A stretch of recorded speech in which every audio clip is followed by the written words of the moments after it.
So what are some of the tactics or the advice that you would give to make proper decisions under high stress situations?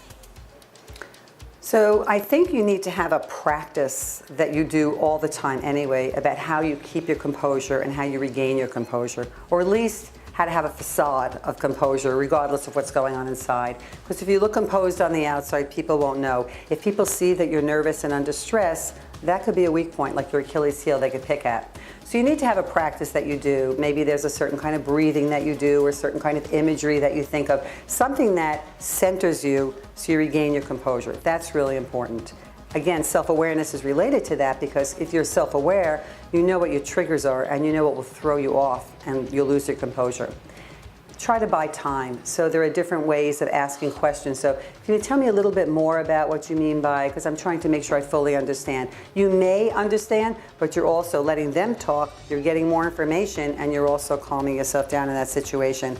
And then of course, if you really are not prepared, then you might want to try to buy time elsewhere, meaning why don't we shelve this for a minute, let's come back to this, I really want to look into this, this is very important to me, you're validating the other person, I know it's important to you, but I do think I need some extra time to prepare and get more information. I don't want to make a commitment to something I'm not going to be able to fulfill. Yeah, and I think that's something that we talk a lot about is not making early commitments. And if you could share with us some big mistakes that you think or you have seen people make in negotiations that could really be easily avoided. So one big one that people feel sometimes that I learn from teaching, my own experiences and the research is that, a lot of these times we're not comfortable in a negotiation. We're not comfortable with the issues. We're not comfortable asserting ourselves, especially women. So there's a lot of issues that are going on there.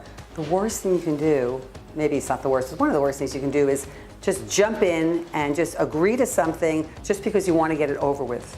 So you want to get it over with, you want to get out of there, it's so uncomfortable, the emotional stakes are so high, but then the discomfort has to continue because now you've committed to something that you may resent later on.